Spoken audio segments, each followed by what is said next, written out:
കർത്താവായ യേശുക്രിസ്തുവിന്റെ അത്ഭുത നാമത്തിന് സ്തുതി. സഹോദരൻ ജോയ് തോമസിന്റെ സന്ദേശങ്ങളിൽ നിന്നും പരിഭാഷപ്പെടുത്തിയ പ്രഭാത ധ്യാനത്തിലേക്ക് ഏവർക്കും സ്വാഗതം.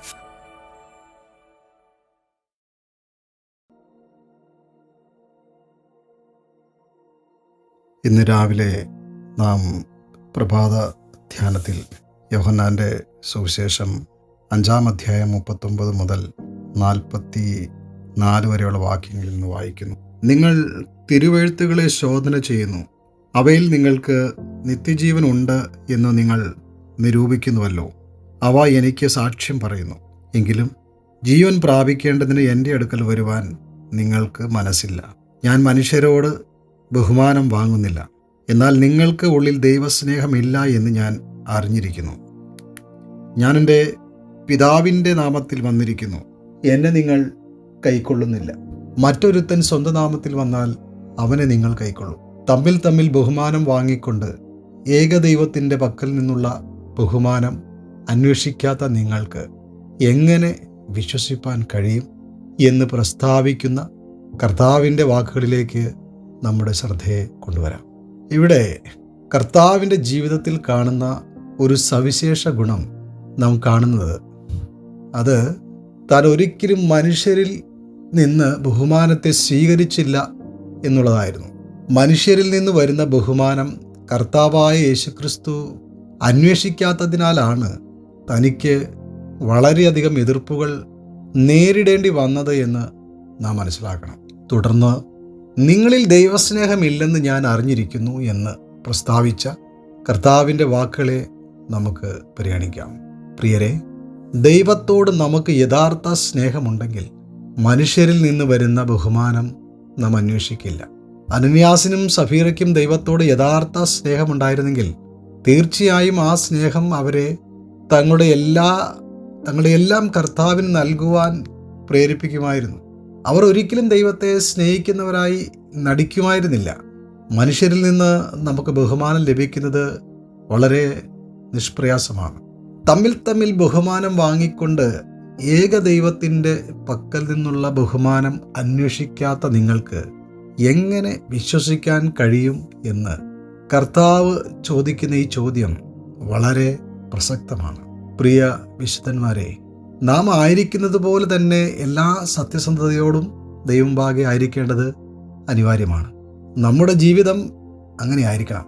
മനുഷ്യരുടെ മുമ്പാകെ വ്യത്യസ്തരായി നാം ഒരിക്കലും അഭിനയിക്കരുത്. ഇത് നമ്മുടെ ഹൃദയങ്ങളിൽ നാം വളരെ ഗൗരവമായി എടുക്കേണ്ട ഒന്നാണെന്ന് നമുക്ക് മനസ്സിലാക്കാം. നാം എല്ലാവരും ഈ അപകടത്തിലാണ് നിൽക്കുന്നത് എന്ന് നമുക്ക് ഓർക്കാം. ബാബിലോണിൻ്റെ ഈ ആത്മാവ് നമ്മുടെ ജീവിതത്തിലേക്ക് ഒരിക്കലും പ്രവേശിക്കാതിരിക്കാൻ നാം വളരെ ശ്രദ്ധിക്കേണ്ടതുണ്ട്. ഇന്ന് വളരെയധികം പ്രചരിക്കുന്ന ഒരു കാര്യം ദൈവജനത്തിനിടയിലെ ആത്മീയ പെരുമാറ്റമാണ്. ആത്മീയ പെരുമാറ്റം എന്നതുകൊണ്ട് എന്താണ് അർത്ഥമാക്കുന്നത്? നാം അന്യോന്യം പറയുന്ന ആത്മീയ വന്ദനങ്ങളിൽ പോലും ആത്മീയ പെരുമാറ്റം എന്ന പൊള്ളത്തരം വെളിപ്പെടാറുണ്ട്.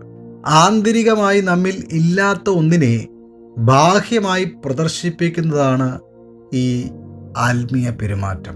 അന്യോന്യം നമ്മിൽ ഇല്ലാത്ത സ്നേഹവും ബഹുമാനമാണ് നാം ആത്മീയ വന്ദനങ്ങളിൽ പോലും വെളിപ്പെടുത്തുന്നത്. ഈ ആത്മീയ പെരുമാറ്റത്തിൻ്റെ പൊള്ളത്തരം പല മേഖലകളിൽ നമ്മുടെ ജീവിതത്തിൽ ഉണ്ട് എന്ന് നമുക്ക് മനസ്സിലാക്കാം. നാം അതിൽ നിന്ന് വിടുവിക്കപ്പെടേണ്ടതുണ്ട്. പ്രിയരെ, ഇതിനെക്കുറിച്ച് നമുക്ക് വളരെ ശ്രദ്ധയുള്ളവരാകാം. ഇന്ന് ക്രിസ്തീയ ഗോളങ്ങളിൽ പൊതുവെ ഈ ആത്മീയ പെരുമാറ്റം ദൈവജനങ്ങളുടെ പ്രാർത്ഥനകളിൽ പോലും കാണുവാൻ സാധിക്കും.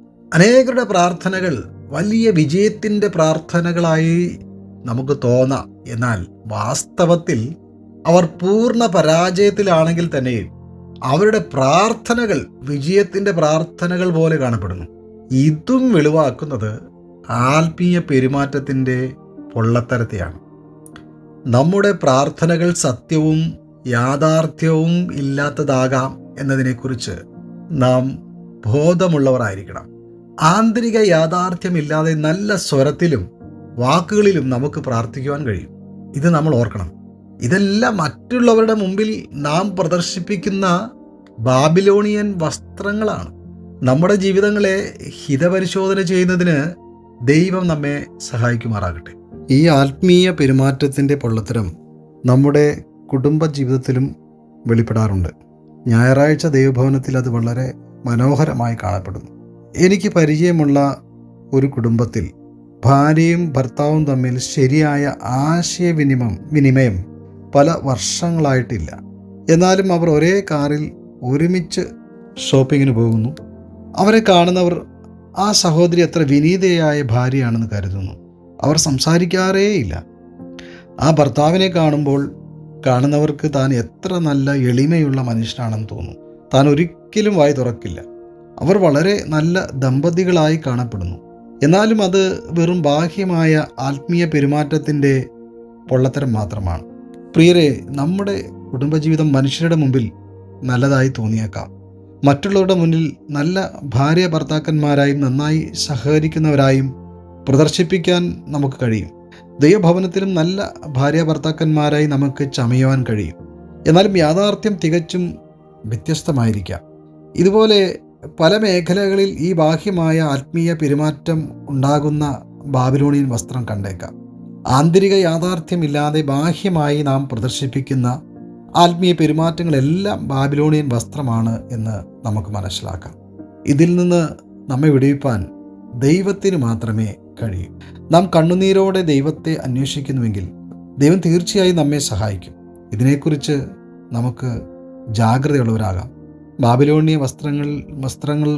വസ്ത്രങ്ങളും അതുപോലെ തന്നെ ബാബിലോണിൻ്റെ എല്ലാ സ്വാധീനങ്ങളിൽ നിന്നും ദൈവം നമ്മെ വിടുവിക്കും.